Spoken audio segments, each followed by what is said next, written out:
Hey guys, what's up? It's SKNOVA here. Today we're going to finish up the best legendaries for arena video. Taking it from a gold 4 perspective, which characters are used most often and why. Typically, majority of the damage dealing characters will be legendary. At some point, probably all 4 of the characters in everyone's gold 4 accounts will be legendary. There's a couple of exceptions for what you can use, but people will typically use legendary characters because of higher stats, more abilities baked into each attack, and just better or unique attacks altogether. So we kind of went over some of the speed buff characters, the support type class, if you will, in terms of what they bring. Now we're going to talk about sort of the 2 categories that are left: the characters that are good for maybe a burst offensive arena team, as well as the characters that are really good for a sort of a more tanky defensive team. And part of the difference, not the entire difference, between arena offense and arena defense is that the AI will sometimes make certain selections for you on defense, or if you were to auto attack on offense, which I probably wouldn't recommend. So certain characters are definitely better if you can manually decide which ability to use, and certain characters are better, well, not better, but are fine just using their auto abilities. So let's get started in here. Jump right in. Let's go in the index. I'll do this first. I'll show you some of the characters in Arena 4 at the moment. And you kind of see a theme with some of them. The first 2 or 3 people you face will probably be at the lower end of the spectrum, and as you move up they will get higher. So like we discussed before, you'll see speed buff is very, very important. The first 2 teams which I beat did not have a speed buff. Not a coincidence. It makes it much easier if your team goes first. You have the ability to use your abilities before they even get an attack off. You're more likely to win. So Lord Shazar and Prince Kemar are 2 you see most often. You'll also see Gorgrab, Skullcrown, Fushan, Lissandra. There you go. So most of the speed buff characters that have 23-24% will be common because there's more of them. Prince Kemar and Lord Shazar obviously being a little bit better. You can see, let's take this team right here. So Ethos, we'll use you as an example. He's got a very fast Lord Shazar team. One thing on his team that he doesn't have is a speed buff turn meter increased character. He has Marr, which is a great counterattack defense type hero. Sir Nikolas is used quite often because a lot of people have him. Those who started playing in before the end of January or February, whenever Sir Nikolas wasn't available anymore, will have him. All the counterattack characters can be fantastic. All 3 of them. Marr, Valkyrie, and Skull Crusher. We'll go over those a little bit too. Zelota has a good AoE debuff as well, so I guess he is an option for an epic character, but could be replaced by others. I think I can actually go into this way. So let's talk about the supporting first 3. So characters with counterattack. Now for arena, I think Valkyrie could be a little bit better than Marr, mostly for her turn meter increase. Both of them have a counterattack. Marr's comes with an increased defense, which is always good. Nothing wrong with that. Oftentimes she will choose to use this ability first when she's being controlled by the AI. I don't know the exact reasons why she does it, but she will often use this, places decreased attack and provoke, not using the counterattack. Sometimes she does a counterattack first, sometimes the other one. I think it depends if she goes first or second, but I'm just guessing there. And then she has one attack which places the decreased defense debuff. She is probably one of the better characters for well, she's the best counterattack character for the clan boss. I mean, Skull Crusher and her are a little bit different in how you use them, but how she's often used in arena is on a defensive team. Counterattack is huge, especially on a tanky team where they will survive more than 1 or 2 burst shots. And be able to kill people that way. If she's overly tanky, if your team is overly defensive and you don't do a lot of damage, you can still be beaten. But if you have a balance of good damage people that can survive a hit or two, and with counterattack, nearly unstoppable. Now Zealot, I've seen him used quite a bit as sort of a healer, debuffer type. Does have a shield, does have a heal, and does have a chance to sleep. Sleep isn't the greatest ability in Arena because if you are attacked, you're woken. But having a CC AoE that can often go off, not too bad. Let's go back in there. So Sir Nikolas, I'm sure many of you have seen him. Most oftentimes on defense, he will use a polar protection first. So attacks all enemies, does pretty good damage because usually people stack HP on him. Puts a shield on everybody. Shield debuffs are very powerful. And then following up, if he takes a second turn, he will then put a unkillable debuff on everybody, making him very tough. So you pair something like that with someone like Prince Kemar. So let's look at a Prince Kemar team who has the ability to reset all the cooldowns of the ally abilities. So essentially you could have 2 unkillables back to back, assuming your buffs don't wear off in between. Also incredibly powerful is Kemar with Rosh Guard, who is amazingly not in this round of Arena people. So let's just refresh the list. There he is. Hard to go very far without finding one of these guys. So I'd say Rosh Guard is probably currently the most powerful Arena hero, just because he totally changes how your team can work, how your abilities will work. The way that I would gear him would be to go for all speed. You probably also need a speed aura buff, so ideally Lord Jazar, and a buff caster, Lissandra, Seeker, Gorgrab, all good choices. You use his ability that blocks all damage, and unless someone has a way of stealing debuffs or stealing buffs from you or removing your buffs, which isn't that common currently in Arena, and it was broken but now it's fixed. Being invulnerable for 2 turns, that's typically how long most Arena games will last, and if you are invulnerable for 2 of them, you typically win. Maybe 2 Rosh Guards against each other might cause some trouble. There are a few counters to them in terms of people that can place a block buffs debuff on the enemy, but you have to go first. So if your Rosh Guard is able to go first and get that up, it's very tough for a lot of teams, unless they have strong heals, to beat you. So while we're in here, you can see Valkyrie. She's another one of the counterattack heroes. Now, one of the interesting things is the reason I think she's better in Arena is oftentimes people will have a character that will try to buff their team and then attack you.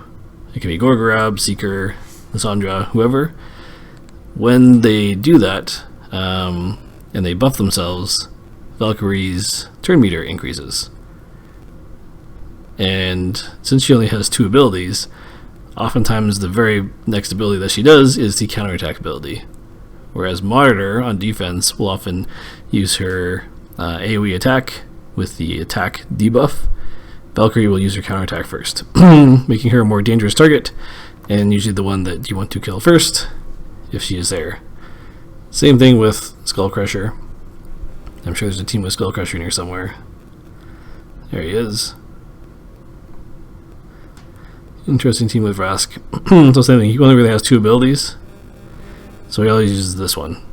So if you see Skullcrusher or Valkyrie, you won't see them on the same team. I haven't seen that yet, but you have to kill them first because the counterattack makes it pretty tough. He also puts the ally protection on, so it's arguably maybe better in some cases, where everyone else will take reduced damage. So even if they have counterattack, it makes them harder to kill when they're taking reduced damage. Now Skullcrusher, after his first turn, if you've done a bunch of damage and you do survive, he will die probably in the very next turn, but he's done his job. So between Skullcrusher, Valkyrie, and Martyr, typically most people will want one of them on the team, and Sir Nikolas also kind of rounds out the most defensive teams. Rosh Guard is kind of in there, but he can be used on an offensive team as well. And then of course the speed buffer, ideally the number one for most teams is probably going to be Lissandra. We'll look at her. I was extremely lucky, and I actually just got her today. But I believe that makes her so good. So she's very similar. So it's Gore Grab and Seeker. Very similar. They increase the turn meter. Gore Grab gives the team a speed increase, and Seeker gives everybody an attack increase. Lissandra gives the speed increase that Gore Grab does, the turn meter increase that Seeker does, 30%, and decreases the enemy turn meter by 30%, which is absolutely huge. So in Arena, being able to go first and get all 4 of your characters go first is often the difference between victory and not victory, or struggling through the arena. So by far the most powerful buff. The only thing that it doesn't do is it doesn't attack the other team, doesn't do damage to them. So if you use the Mastery that also decreases the turn meter, this doesn't take effect. And then her attacks are only single, so very good on a very bursty team, but she has 2 sort of depletes, one AoE deplete and one attack deplete. So you can kind of choose who you want to control, I guess, in the game. So if they have someone like a Gore Grab and you don't want them to be able to attack, although he's wrong affinity, right? You can reduce his turn meter, you get all your attacks in first, and you follow up with a deplete turn meter, and it keeps them idle for that much longer. Very, very valuable. The transfer debuff, I haven't used it yet. It is probably good in certain situations, but not make or break it. If it transfer debuffs off of your damage dealers to remove stuff like defense down or attack down from them, that would be way too overpowered for this one character. But you can see that's why she's very good. And then of course you pair with someone like a Prince Kemar for the bonus aura and arena, plus the turn meter reset. Kemar and her, extremely overpowered. 2 legendaries that you want. So I don't know if, so I replaced my Seeker with Lissandra at some point. Where is she? That will be my team once she gets ascended to max level and she actually gets some gear on her. I think that'll be a pretty awesome team. The other interesting thing I'm looking at is swapping out Tyrell Huntsman, which is amazing for Robar, if I can get a really good stun set going. So Lissandra and Robar, 2 legendaries that I just picked up this week, think could make a pretty interesting team. And as well, there's talk about patch 1.7 coming up, some of the Masteries changing, which will make some of the characters better, and could totally revamp Arena, which I think will be exciting because it's kind of gotten, the meta has been established. It's very similar. You see the same sort of makeups and teams and groups over and over again, and not as exciting as it once was. So another character, a Void character that is extremely powerful in Arena, everyone's trying to get. Baron, getting Void legendaries, and that is pretty hard to do. They are pretty rare and pretty awesome. So typically Baron won't be your fastest character. You can see even fully ascended his speed is slow. Gives your team a lot of chance to put buffs on them so that he can basically one-shot whoever he attacks. After he one-shots, I think, is that when Skypiercer unlocks? Yeah. And then he basically one-shots next character. And then by the time he gets to using his last few attacks, pretty much everyone's dead anyways. So I like him. He is maybe a little bit tankier than Tyrell Huntsman. Similar ability. It doesn't have an ignored defense ability to it, but from when it's been used against me in Arena, basically it one-shots any of the character's attacks anyways, making it very good. So I'd put him at a toss-up between him and the Tyrell Huntsman. Oh, I can't look at my own characters. So Tyrell Huntsman, he's one of the characters that I think a lot of people don't know how to use initially. and he is not very good on defense. And the reason he's not very good is typically he uses this ability, which is his AoE volley. Now if you use skill tomes on him and get his damage up, this ability hits for a crazy amount. You can see he has really high attack here on the and fully ascended, so his base stats super high attack, super low defense, high speed, high crit damage. So obviously you build him for max crit that you can get and as much crit damage as possible, and you hope to, you know, basically one shot everybody with his AoE. His AoE can easily crit for 30 to 40k once he's fully geared up. Mine has done that too, but if you go against the wrong ascended heroes or defensive heroes, not so great. So what I like to use instead is his dead aim ability, which with the same kind of gear, I've had it do well over 100k crits, which I don't think anyone can survive at the moment because it ignores defense. So high defensive characters that won't take as much damage from the volley, you basically take out one character. Especially because he's a spirit affinity. This means Martyr, Valkyrie, Skullcrusher, you know, top 3 counterattack people he's good against. Not so great against Rosh Guard, not so great against Gore Grab, you know, doesn't take out those ones one hit. But you can also use him against Void heroes, like Baron, Sir Nikolas, those kind of things. So definitely one character that if you get him, that's how I'd recommend using him. He will probably die the very next turn, even to defensive heroes that don't hit very hard. I've had Seekers kill him, and basically, well, not one single attack, but, you know, 4 attacks because they hit twice each. So he can be pretty squishy, and that's his downside. To basically use him in a very bursty team, he needs to go first. So you need to have enough speed on him and a buff character to make sure that he does go first. And then he can be extremely powerful. Taking out one of their main characters, very, very important. Well, we are in the High Elves. Talk about Ethos, again a Void character, so hard to get. But being Void character and a kind of a super AoE character makes him extremely powerful. So being able to attack everybody 3 times, the weaken debuff we don't really care about too much, but it does add additional damage for anybody who attacks after him. Very rare that he uses his A1, because by the time he uses his A2 first on defense and his A3, most things will probably be dead.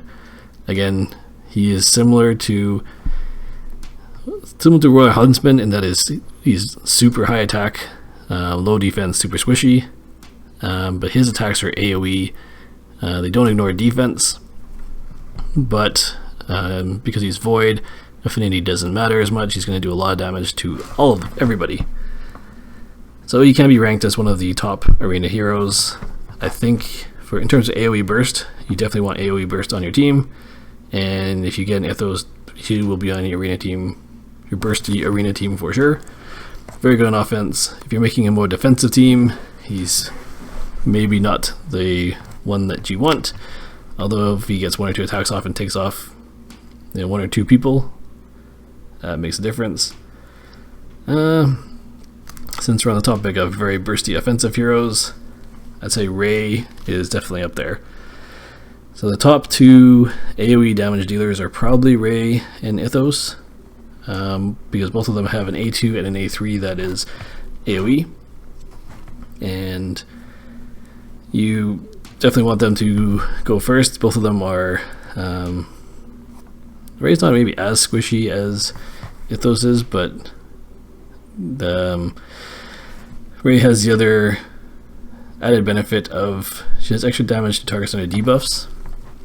So if someone else can go first and debuff the team, and then Ray goes second, she does that much more damage, and that's where you probably see her one-shotting people. Her speed aura doesn't affect arena, so on auto attack, I think she normally uses this banish first. So not only does it do a lot of damage, it also freezes randomly enemies. So usually 2 out of the 4 people on average will get frozen if they don't already die from this attack, making her extremely powerful. So the high AoE damage plus ACC makes her one that you probably see a lot in Arena. So we go back to arenas. How many rays do we see in the average arena? Well, this one not but many. There's 1, 2, only 2 in this group. That's pretty rare. Oh look, there's an apothecary, Master Joda. So I see him a lot. He's always kind of hovering around arena as well. And he has a character on his team that we should also talk about. So Skull Crown is pretty much a given for any defensive arena team. Basically, she will always get an attack in unless she is CC'd, meaning stunned. She also has a speed aura similar to a Gore Grab, 1% less than some other heroes, but usually that 1% doesn't make a big enough difference to matter. The big thing is that now, she doesn't always use her A2 on auto attack, she'll often use her A1. It does more damage. And early on, or if your characters don't have high HP, she will probably one-shot them with his ability. So I know she usually kills my Royal Huntsman in one hit. And so I'd say it's probably in the 30 to 40, maybe even 40 plus K range with the 2 attacks. Enough damage to wipe out many characters, especially if it crits. So that's tough to stop. The thing that makes her so good is that you can't kill her. So basically, you drop her health to low enough and it triggers unkillable. She's going to survive at least one more round. I've seen her use with Vampiric Org, or sorry, Lifesteal gear, so that as soon as she drops down, her next big attack, she heals back up. So she can be great on a very defensive team. You don't have to worry about her. Everybody else can be tanky. She can be high damage. She at least gets that one big shot in. The rest of the team goes and mops up what's left. And I mean, I've seen her paired with Snisha as well. I don't think the revive is as important. But yeah, you never know, because typically what happens is she does her damage, and either at that point the rest of the team is dead too, and then she just pops back up to die right afterwards. Or if the other team is up, you've probably already won at that point. So the revive, you come back alive after you've been killed. The enemy already has turn meter ahead of you, and unless most of them are already dead, you're not going to survive long with 0 turn meter, 30% HP, and no more unkillable debuff. But overall, super powerful hero. So you can use her on offense and on defense. On offense with more speed, and if she goes first, absolutely insane, wipes out everybody. So this team has Apothecary. I'm sure he's probably geared with full speed. Skull Crusher also has probably extremely high speed. And you put a counterattack on Skull Crown here, and that is insane damage, because she's using her A1, which already does a ton. If she has counterattack and you attack her and she counterattacks you and then she attacks again, basically it's game over. So this is a really cool setup. I think that works really well.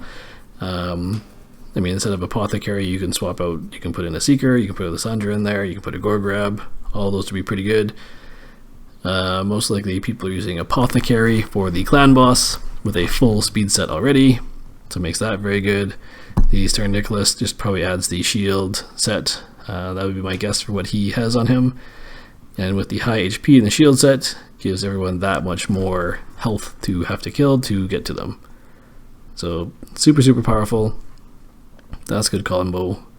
Skull Crown, great in arena because of that.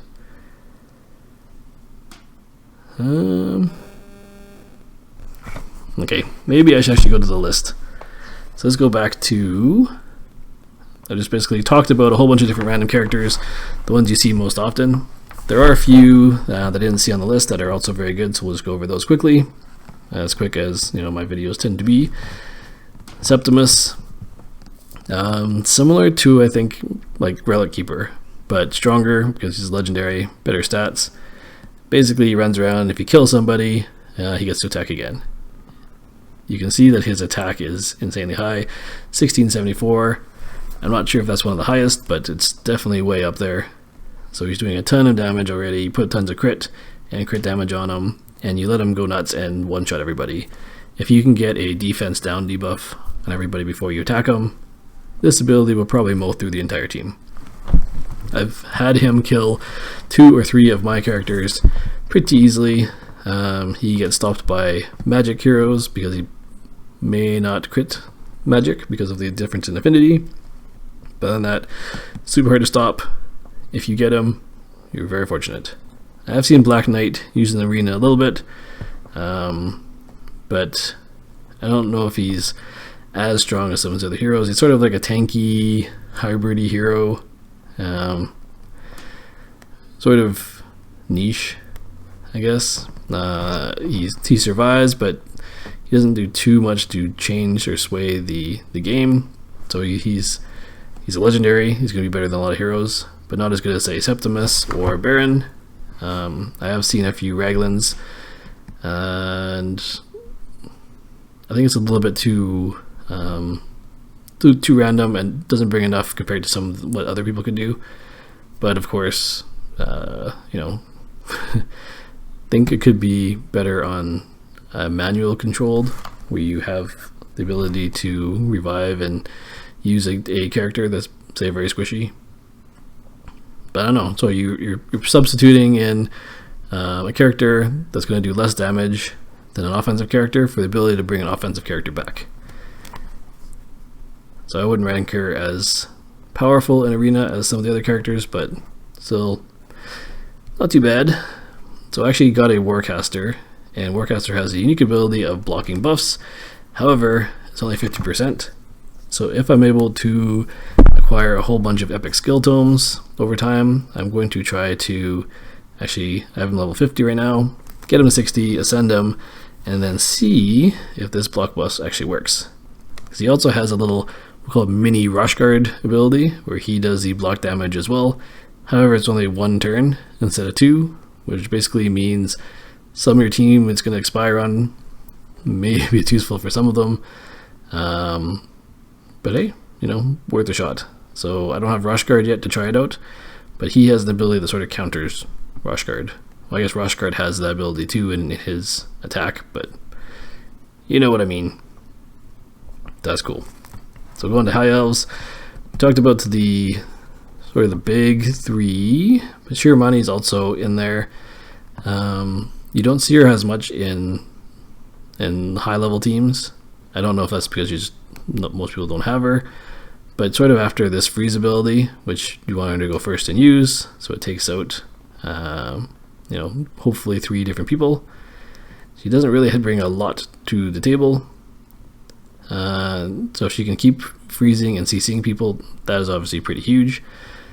Not as high damage as some of the people. Her heals are not super powerful. It's not really about the heals, it's mostly about her being able to freeze people. There's a cool ogre guy called Augur the something or other. I don't have him. Gurgle the Augur. That is it. So if the other people have freeze on them, he gets extra hits. Being a void legendary, obviously super hard to get. Oh, and to pair him with Shiromani, maybe that would be cool, but I haven't seen that combination yet. So, I mean, there are maybe some freeze combos out there. Super rare to get. It's kind of like getting the Venus Bellinor combo. It'd be cool if you had it, but I don't think it's even game breaking as a combo. So nice to have. If you guys don't know what I'm talking about, so Bellinor has, I guess it's Bellinor and Xavia, sorry, not Venus. Either way, getting a void legendary and then hoping to get the other legendary is super lucky. Just getting one of the legendaries, you'd probably be happy. Never mind 2. So this video is going to go a little bit quicker now. Here's Rosh Guard. There's a block. Here's his ability that blocks cooldown skills. So essentially he could take out one other enemy. If he attacks the other Rosh Guard first, you could take out their ability to block damage. But probably better just to put the block damage on. I don't know. It'd be an interesting matchup having Rosh Guard against Rosh Guard. Whoever goes fastest and gets this buff off probably would win. But I digress. So Rosh Guard's probably the number 1 hero in arena right now.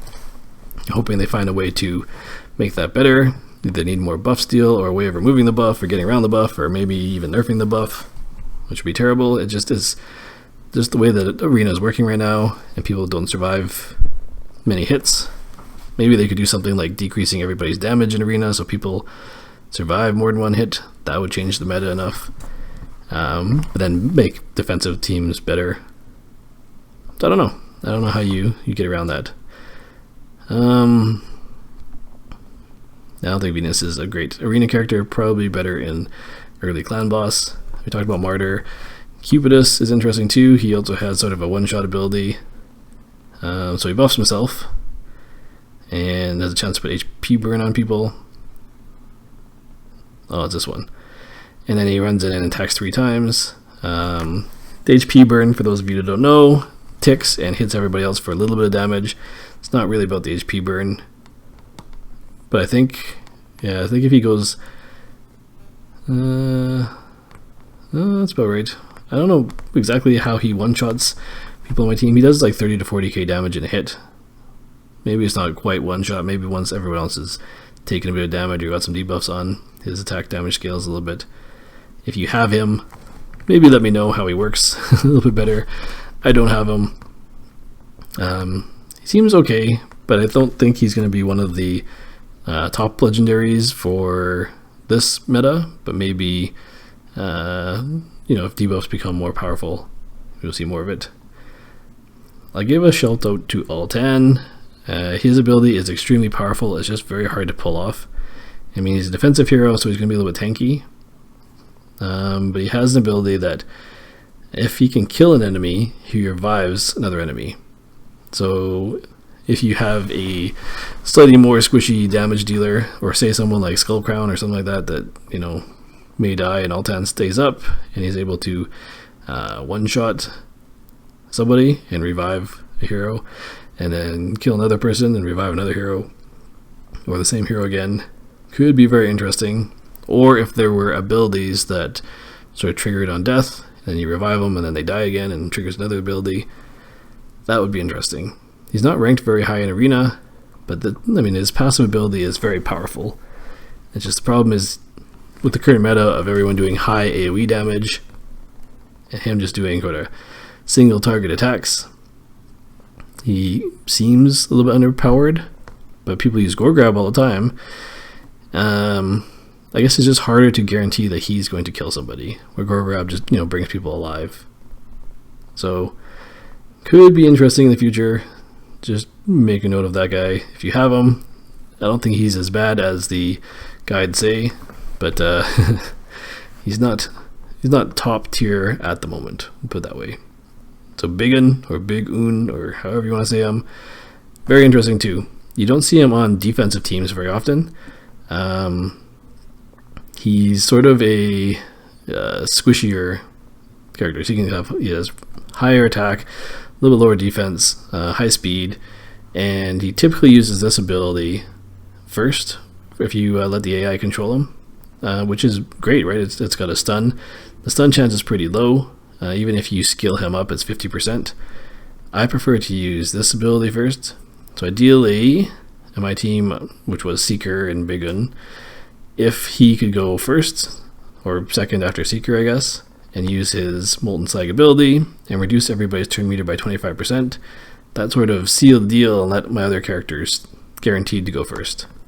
So I actually don't have enough speed on my arena team at the moment. That's something I'm looking to change. I made them all super high damage, kind of relying on the Seeker to buff them, but I think I actually want to buff their speed as well. Keep Big Gun in there, and that's what he's used for. War Mother, the bomb ability that she has is too slow. Let's put it that way. 3-turn debuff is crazy slow. It takes her 2 turns to kind of detonate them. Bomb itself is a super powerful ability. You don't see that often anymore. Nations is really cool. But again, HP burn just doesn't do enough. And then there's characters like Bad L that wipe out all of your debuffs. Makes them not as useful. Talked about Skull Crusher a little bit. Just gonna keep moving on. The 2 in the Lizardmen that are kind of worth talking about, Fushan has an amazing AoE stun. If this ability was more of an AoE rather than just a random 4 times attack, it would be even better. The problem is it is sort of random. You can't totally choose. I mean, you can click on one character and then it'll attack them first, but it's not guaranteed to attack the same character multiple times. What Fushan really brings to the table is his speed aura. We talked about it a little bit in the speed section, but this stun ability, if you... Oops. There are mastery trees in the mastery tree that gives a 5% extra chance to placing stun effects. So essentially you can have them up to a 40% chance and it hits everybody 2 times. So that's like an 80% chance, kind of 2 40% chances of stunning people. Now combine that with somebody like Robar, and if you're getting stuns on people and you have Robar, who's coming up here, it has an AoE attack that does extra damage to characters that are stunned, and if Robar stuns characters, he gets an extra turn. So, you know, and stuns are a super powerful part of Arena, plus you have some turn meter reduction or keeping them, you know, sort of in that stun state for longer, can be super powerful. And decreasing defense of all enemies, also very good. So I think Robar is a great Arena character, but the reason you don't see him too often is it's any character that has abilities that rely on debuffs being there are very difficult to use, right? Unless you can control the fight. So possible on offense, very hard if you're auto attacking on defense to guarantee sort of certain orders of things happening. So I'm going to try to build a stun team with Robar, Bigan, and Fushan, and probably Lissandra, and we will let you know how that goes. Skinwalkers, I don't think any of the 3 are really that great. Longbeard could potentially be good. He's got, you know, sort of the one big ability that's going to kind of guarantee to take out somebody if everybody's alive and everybody goes out to attack him. But other than that, not too much going for him. So it can be very powerful on the clan boss for sure, just not as powerful in Arena. That works. We talked about Robar briefly. We'll give a shout out to Warlord. Now, Warlord has one ability which increases debuffs on a target. So Warlord, I think, is a little bit underrated in clan boss and possibly in Arena. I think people assumed he's a little bit more of an Arena character, but because he doesn't have an AoE, or I guess he has an AoE, but he's not really seen as the super high damage dealer. He's a support hero. You can see his attack is lower. You figure that a Warlord Orc guy should be like a big warrior, high damage. But really what you want to use him for is the debuff extender. So he's, and this ability here. So putting other characters' skills on cooldown, super powerful. You buff him up, he's got turn meter depletion, which is huge, and he's got put their skills on cooldown. He's probably the ultimate counter to like a Rosh Guard team if you can get him fast enough and going first, and you buff up all of his abilities with skill tomes, and he has a high chance to reduce everyone's skills. That's pretty powerful. So I think because he is used much more of a counter role, he's not in the high top 10 list for doing anything, but he could be super powerful against a number of teams that rely on putting the buffs up, like Rosh Guard, or like Sir Nikolas, or like Marr, you know, the counterattack type teams. So super useful. I haven't really seen him built with a super high amount of speed so that he goes first, except for on a few teams, and those teams were very hard to beat. Also probably expensive to put use the skill tomes on. Not most people's first choice, but could be super interesting. Also very hard to get, being a void legendary. But just want to mention him, so if you do have him, could be a very interesting character to use. So it's interesting that all of the Untitled characters have speed buffs. We talked about Kemar a little bit. His big cooldown ability is amazing, and filling turn meter is a huge added plus. Mortu Macabre also has the speed aura, It's a little bit less than the other two, but still pretty powerful. He has a pretty high damage attack, and he has one-shot my characters before. Excuse me. So, oh yeah. Does he always have Peril? I think Peril has to unlock. In any case, definitely a good character. And Lord Shazar, you build him with super high crit, so that his bombs only take 1 turn. Because he's already fast with this 32% speed aura, and if he gets buffed and goes first, basically this bomb can take out many characters.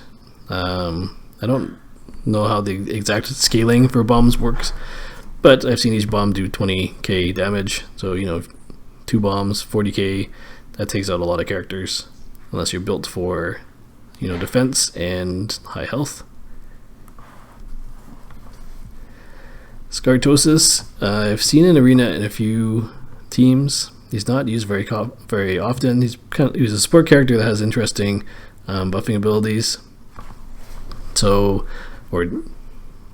his turn meter is based off of removing debuffs, healing his own team, and then I guess your team now gets their turn to attack, and so the second attack becomes so much faster. Because everyone's going to start out with close to full turn meters initially, but if he sort of goes last after the other people have gone, it gives you a faster second attack. And we always kind of felt like sort of a niche support character. He's not really high damage, but he's high buff and debuff removal. So his debuff removal turning into turn meter is super powerful. Bad Alcazar also has his debuff removal. Because of the change to his damage, which was fixed, and it doesn't scale as much, you don't see him as often in Arena anymore. He was almost a little bit overpowered before. He goes and puts poisons on everybody, and then you're doing 50 to 60% more damage to them. That's a little bit overpowered. So he's been fixed, but because of that, you don't really see him as often in Arena anymore. Blood Gorged and Mashald you don't see. Nethril is in there occasionally, but I don't know if it's maybe on a stun team, so maybe he would be one person. He has a higher stun than Bigan does. Right, he has like a 75% chance to stun, I think, and Bigan is a 30, and Fushan is kind of like an 80. So Nethril and Fushan with Robar may be a interesting combination. I don't know. But most of the time when people get Nethril, they use him on the clan boss because he's super powerful with a 3-hit A1, plus chance of placing poisons, super high damage. He could be your highest damaging character for Brutal and Nightmare clan boss. So most people are using him for that over the stun arena type build. But hey, if you got a couple of them, maybe one of them you can use for arena. A little bit faster, we talked about Ray. Xavia also has an AoE ability, which has a really cool visual effect. She runs in there, turns into this glowing ball, explodes, and does a bunch of damage to everybody. The poison debuff is not seen in arena very often because it's doesn't do a ton of damage per tick, and the arena matches don't really go more than a few rounds typically. But she does have an AoE attack, which could be good. Astrolith is sort of designed to be a PvP character, but has turned out to be pretty terrible. I think she's just waiting for the right combination of people to use. If you had something that made her unkillable, so say it's her Nikolas' ability, you drop her health really low, you swap health with the enemy team, and then you kill them in one shot. So, with the right series of events, that's super powerful. You can basically take out any other enemy with that. Pulling that off is extremely difficult, which is why she is ranked at the garbage level. Queen Eva also has a AoE here with a turn meter decrease, making her super powerful. And then if she happens to kill somebody, she keeps doing it over and over again. You don't really see her as often. I don't know exactly why that is. Maybe people don't have her. If she uses this ability and kills someone, they can't be revived. also super powerful. I don't know. So I think, I mean, if you have her and you're using her, she's probably very great. Maybe because she's squishier, and most of the arena defensive teams wouldn't use her, but maybe the offensive teams do. I don't see. That's one thing I didn't check. Let's do that quickly. Let's go into arena, look at all the teams that have destroyed my team and see who they are. They look very similar to most of the defensive teams, to be honest. I'm not seeing a lot of uniqueness or differences to them. Maybe it's because it's all the same people that are in here. Yeah, so I just don't happen to see a lot of Queen Evas out there. I think she's a good hero. I just don't know why we don't see more of her. Rounding off, so I thought Ghostborn was a lady based off the profile picture. Turns out it's a dude. That hair fooled me. So really good support character. Everyone likes this ability.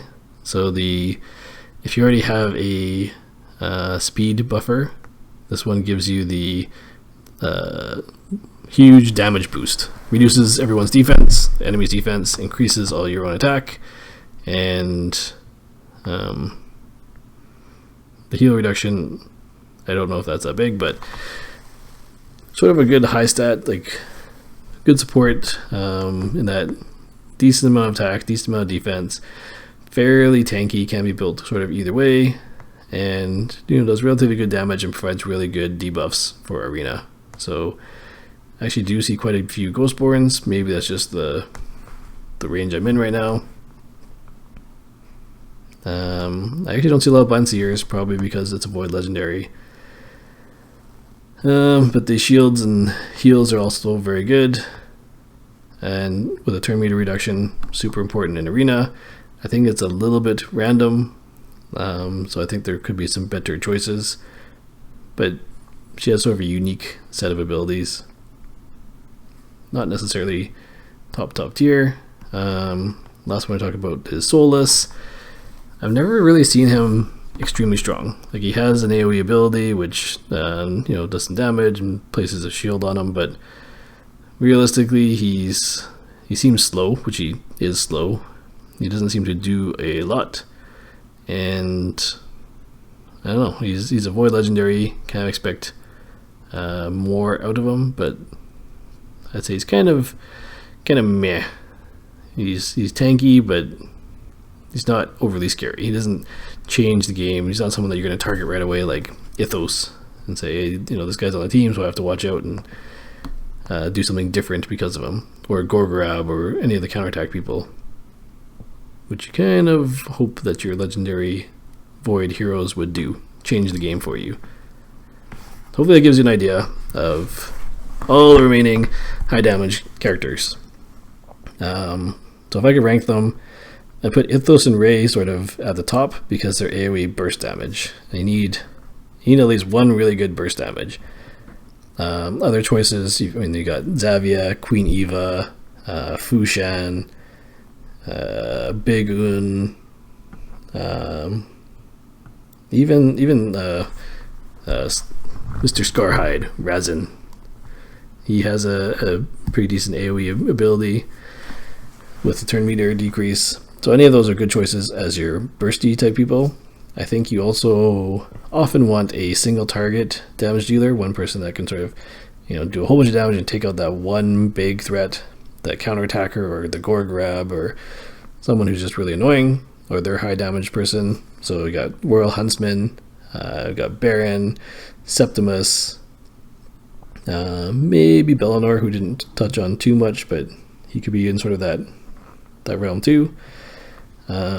You like the really good defensive support characters, like the Valkyrie or Martyr or Skullcrusher, and of course Rosh Guard is definitely top tier for defense and keeping your team alive. He could also be used on an offensive team, of course, with high enough speed, going first, protecting everybody so that your damage dealers get off to attacks. If you have Ray with Invulnerable and she's just stacked for damage, she's probably going to take out most other especially spirit heroes. non-force affinity heroes really quickly. There's a few other really good support characters. Of course, there's the speed boost character, which you kind of need. You need a speed aura these days because you can't really go first without it. So you need a Lord Shazar or a Kemar or, Fushan, Gorgrab, Skull Crown. All those are great choices. Let's go back to the arena here and wrap up the video. We talked about a lot. I mean, there's a few legendaries that we kind of brushed over, and most of them probably are not good. If I missed any, let me know. But you can just go through the arena teams. We'll do another refresh here. Errol is kind of a weird one. You don't really see him. Oops, I hit start. Well, I guess we're fighting an arena match. Oh, great, and it's a Rosh Guard team. Great choice. Let's see if we can... Oh yes, we provoked the Rosh Guard. We might actually have a chance here. Get some turn meter down. Get some stuns off. Oh wow. Boop. Wow, did I choose a good team to destroy right now? So you can see it all started with me provoking Rosh Guard. And without him putting the buffs on, he gets destroyed. So they have the speed aura from Gorgrab, which is 23%, and then my Fushan's 24%, so that's not the difference. The difference is my Seeker is basically stacked full of speed, and his Rosh Guard would just not quite. So because his Rosh Guard did not go first, and I provoked and turn meter decreased his Rosh Guard, that basically lost him the game. So I was going to say, Errol is an interesting choice. I don't see him in the arena very often. I was going to click on him to look at his stats, and instead I started the arena match.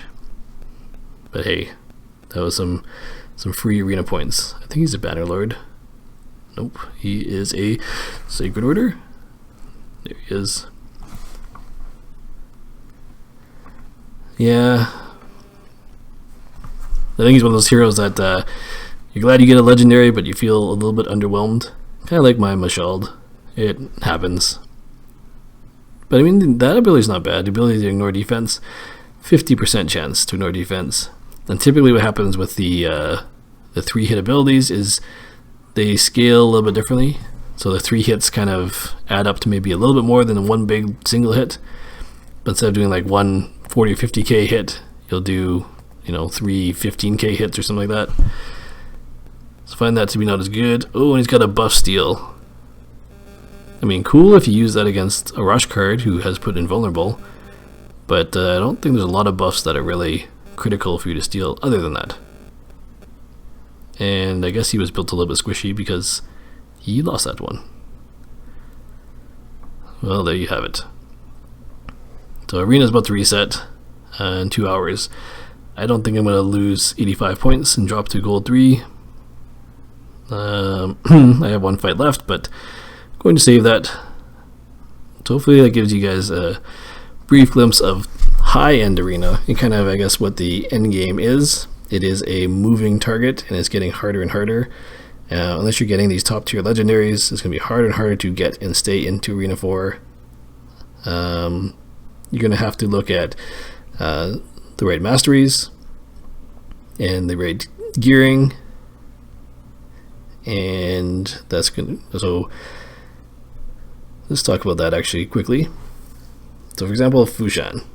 So my masteries, I'm kind of hoping the reset comes. I am built for insanely high offense. So you can see crit sets. I'm actually looking into getting cruel gear instead of the attack gear. I just haven't found I have really good attack pieces, which is why he has them with high crit, so 15% crit. And crit damage. So I'm looking for either better crit damage gear or better cruel gear. Also a better banner, but a little bit of speed is okay.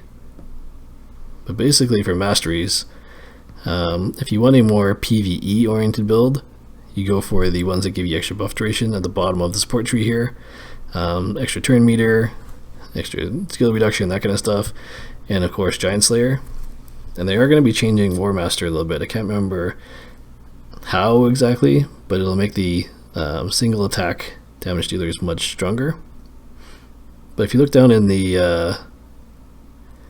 the defense tree, sorry, there is an ability that gives you increased chance to stun.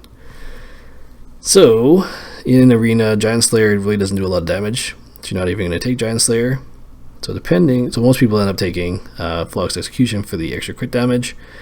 On a lot of characters, when you're already high crit damage and you're critting, you're doing a ton of damage anyways. It's not necessarily as game breaking, it's just like extra damage. Not as changing as Giant Slayer is in PvE. I kind of like this ability here for the heroes that have a stun. Stun being insanely powerful. Any sort of CC that keeps them CC for the entire turn is super powerful. So a lot of people end up taking this ability, Bulwark, and you'll notice if you're attacking someone in Arena and another person is taking damage, then they probably have Bulwark. The defensive tree can be super powerful for PvP. They take reduced damage from AoE. Basically, this is why super tanky teams with shields and martyrs and counterattacks and everything like that are very common, is you can make them very, very hard to beat. And the tanky teams, like the paper, rock, scissors, beat the really bursty teams now. They finally, with enough gear and the right masteries, the tanky teams tend to win, because the bursty teams often don't survive. So it's kind of going to a little bit more of a hybrid CC game now, where if you can crowd control and prevent the defensive team from using their abilities, then you win. You don't necessarily have to do as much crazy burst damage. You don't need to one-shot people for 100,000 damage anymore. If you can whittle them down with a 20k hit and a 15k hit or a 30k hit or whatever it is, then you still win. And if you can survive their retaliation, you still win. If you can CC their counterattack and their block damage, then you win. So he does have a few PvP abilities, making him not as great for PvE. The PvE tree, you kind of take the left side of the tree, of the offensive tree here, and the PvP ability, you take the right side. This ability, I think I was maybe using him as a farmer or something at the time. I don't even know what I was thinking. So I have a free reset, but I've heard that the reset's coming anyways, so I'm kind of waiting for that. Because I don't use, well, I won't say that. I do use them for a lot of dungeons still. I don't use them for the clan boss anymore like I was using them. So I think I'm probably going to spec him into the defensive tree and try the stun build with the free reset. And if that doesn't work out, I still have one free reset to reset it. 150 gems to reset it is not the end of the world. It just gets pretty annoying. So, so I'll show you my gear. You can kind of see my stats there, but for the all offensive teams, I want the basic crit damage, attack percentage, speed, wherever possible. Bigan has a skill, his A1 is basically if you crit, you get another attack, so you have to crit. Well, it gets a single target attack and then AoE attack if you crit. So you need 100+% crit. I think it's 115% to hit all affinities. Could be wrong. So it could use even more crit, but I just happened to get these two life pieces which had crazy crit rate on them. So 16% on a chest and 16% on gloves, as well as crit damage. The other stats are okay. And so realistically, if you had one more set of crit gear, if this was crit gear instead of life gear, that would be even better, but beggars cannot be choosers. I also need more speed, but basically I had to find everything with crit rate on it. So he has really high crit rate. That could be much better. Room for improvement. I can get 8% crit rate on there, but it drops a lot of other stats. If it had speed on it, maybe I would consider it. I need to find some crit rate and speed, get him a little bit faster. So 158 speed is a little bit slow. I think sort of the average in Arena right now is somewhere between 170 and 190, to give you an idea of like what you want to strive for. If you look at my Seeker, not as high as he potentially could be, but he's at 264. and I'm finding teams now where he doesn't go first. So I need a better helm and a better chest. I think both of those have only 1 speed roll. Everything else has at least 2. I think it's a 3 speed roll. Yeah, it's too bad it's not 24, so it's lower than it could be. Helm's only 9, shields 14, so I could use an epic shield with a 3 roll. Yeah, the boots are whatever, and the banner where you can also get speed is not bad. It's a 2 roll. Can't complain about that. Someday with like a 3 roll, but slowly switching over to Lissandra, so I'm probably gonna take all of Seeker's gear, who I mostly put all of the best speed gear I could find on, and move them all into Lissandra. Just need to spend some time farming potions so that I can rank her up, which I've already started, and then go for the Masteries, which will take a long time too. And yeah, need to farm more potions. So she needs 3, 4, 5, 6, so way more. There's 14. Needs 17 potions and I have 12, so I need 5 more superior potions and then a whole crapload of arcane potions. And potions happen to be the least favorite thing to farm. Who else we got here? So Tyrell Huntsman, if you want to see high build him, again, you want high crit. I actually had crit damage gloves on him for a while when I was doing the 100k damage, and it dropped my crit a little bit. So my crit was only like 87%. And I noticed a big difference in arena. It is terrible when he goes to use that ability and it doesn't crit, and say it does 20k damage, it doesn't kill the target. So I'd rather do much less crit damage. So my crit damage went down about 30%, 30-40%, but my crit percentage went up 20% or something. So I'd much rather have the as close to 100% crit as possible with as much crit damage, but definitely need to make sure you keep that crit up there. The other problem I was having is his speed was a little bit low, and so there were cases where even with the speed buff, he would not always go in that turn. Like the speed buff still left a sliver of turn meter left, and he wasn't going, and other characters were going first, and him being super squishy resulted in him dying. So I also need to bump up his speed. I found the pieces to bump the speed up, even like the shield here with 4 speed on it. This previous shield did not have 4 speed. So those little small changes, I think I swapped his weapon around to give him 3 more speed.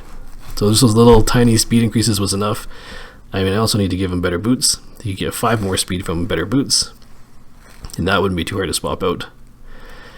So I think it basically comes down to it's time to go farm some more Ice Golem for better speed boots. Yeah, my Skull Crusher maybe could be used as well. That would be an interesting choice for a more tanky team, but he's kind of geared for clan boss right now. I also need to go farm Ice Golem to get better reflex gear, swap out the stalwart gear. Tyrell and Juliana and Ethos and Steel Skull are the rest of my clan boss team, so it's too bad because I was trying to use Tyrell in a lot of dungeons. He's great for dungeons too, and he just feels so much weaker now with all the crit damage, and he does good maybe Giant Slayer procs and he has good survivability, but not as exciting to use. Yeah, so he's got tons of defense, stays alive well, but kind of ruined him for dungeons. So I ended up pumping up a Sylar, who needs to rethink the gear. Accuracy isn't the greatest right now, so we'll see how the next patch goes, and if they change or fix how accuracy worked, which I heard they have, or they will be, and that might change how we gear the characters. So most of the mastery for clan boss characters is pretty standard trees. I mean, there's a few variations you can take here and there, but basically it's like do as much damage to characters with more HP, survive as much as you can. It's the these guys are the special. So actually what I should take, yeah, it's kind of gearing Bigan for more of a hybrid dungeon type role and farming. And I think when his Masteries change, I'm going to switch him up and gear him more for PvP. I use him a ton in dungeons. He's fantastic in a lot of dungeons, but like I said, so struggling a little bit more with Gold 4 now. I think it's time to start rethinking how the Masteries are, and these little tiny tweaks will make a big difference, right? So if you are able to reduce their turn meter a little bit more, or increase your stun by a little bit, or do a little bit of extra damage on the first hit, all those things kind of add up, and that's going to be the difference in a lot of these arena cases. So those are the tweaks that we'll start to have to make. As well, I guess probably bring back Nikolas and use him in a more defensive role.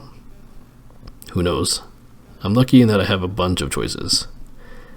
I still want to try out Warcaster, so that's on the list of to-dos. But yeah, so I have a ton of 60s now. More coming up in the vault. Now, you know, the Gale and Elaine and Executioner and all these people that are semi-retired. Lots of good epics. I'm so glad that the vault has increased. I'm at 150 slots. Just increasing it as I need it. Bunch of epics in here that don't get used. Those Elota I'd like to maybe try out, but a lot of them I don't really know if I'll have a use. Oh, so whatever this orc name is, she has a high, she has the defense down on her A1. Could be interesting. We'll see how that goes with the new mastery changes. So hopefully that gives you guys an idea of gearing for arena. This video is getting pretty long. You saw my list of good arena characters. You kind of see how I gear these guys for damage. However, I think that I would definitely change their masteries. And as well, I would start looking for, rather than just going, you know, super high attack percentage, look for more speed. So speed becomes more and more important. I was sort of gearing them mostly for dungeons, and then just ended up using them for arena because they're really good. But now that I'm sort of moving away or not needing to farm dungeons quite as much, or not worrying about farming dungeons quite as much because Giant Slayer makes everything way easier, I need to start thinking about how do I get more speed onto the team, and how do I start introducing all this awesome cruel gear that I'm starting to get that doesn't have as great a stats yet. So if I get some good cruel pieces, like maybe even a like shield and weapon or something, maybe I can stick those somewhere. It's just so hard to give up all the crit and crit damage. Choices, tough choices. I'm in tweaking mode right now. Still powering level and finishing events and that kind of stuff, but mostly just sort of tweaking and trying to min-max all the characters I can. So cool. Hope you guys enjoyed that video. Lots of good talk about arena characters. I'd love to hear your thoughts on the characters you're using and what's working. You know, this is just my opinion and what I've been using so far, but there's lots to learn. Love this game, so much to try out, and I will see you guys in the next video.